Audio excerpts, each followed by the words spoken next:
Hello, I'm Pete Lewis, Mayor of Auburn, and welcome to another edition of Discover Auburn. Here with me today is our very first Poet Laureate, Dick Brugger. Welcome, Dick.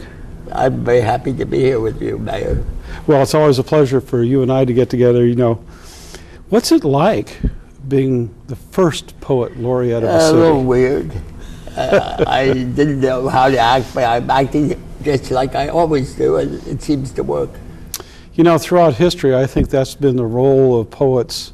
Is they always are themselves, and they always show the heart of any community that they're in. I understand that you've got one of your poems with you. Would you like to read it? I'd be happy to. That's great. This poem has a lot of meaning to me because it sort of talks about why I'm where I am. Nature. I have a friend who understands nature holistically, tells you about the seasons, soils, forests, streams, animal life, all that God has given us rationally, relationally, in semi-scientific terms. My mother knew nature with ohs and ahs, and dear God, I try to look at that.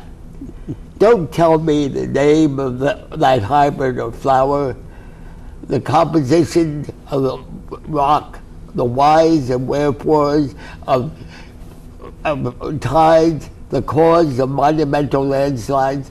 I'll tell you, though, the gentle feel of wind, the vastness of the open sea, the pleasure I get from looking at California oaks on golden brown hill slopes. My mother is in me.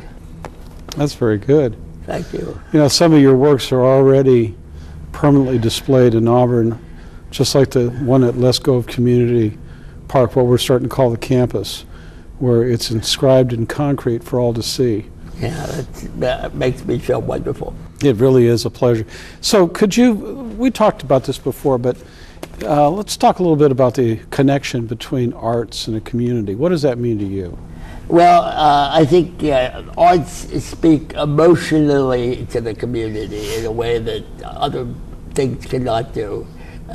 Emotionally in a feeling way, and I think and I love the way Auburn is promoting the arts. And I think poetry fits there too. Poetry is a weird animal, as most people know, but it has a real place. And it's using words in a way that you can get away with it, that you can't get in prose. And you can be sort of yourself. And, well, anyhow, that's how I feel about it.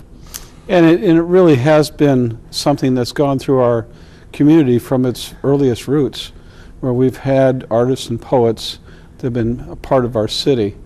As we go on to this next generation, are you starting to see younger poets? Oh, my. We have a little group, a scrubwriter of poets in Auburn. We meet at City Hall, as you know, Pete. And it's amazing the number of young people who come to us and join us, and we're a mixed bag of people, young and old, intelligent, and some of us aren't all that bright, but we're a great group. I think you're very bright. And I think that some of the history that you give in your poetry, some of the roots that you have in our city, that you've seen some of the changes that have gone by for so long, all play a part in the product that you really kind of deliver for the city. Yeah, I came here as a stranger in '76 and developing my agency and working with the people of Auburn has been a tremendous experience. You know, we've really enjoyed working with you, and every time that we have an occasion and you have a new poem, I hear it with pleasure, and we make sure it gets recorded. And I think there's so many more opportunities for our young people out there to be involved in the arts. Might be poetry, might be some other form of the written word, art, sculpture, music. There's so many forms of the arts. And I think that some of your poetry goes to the heart of our community. Thank you.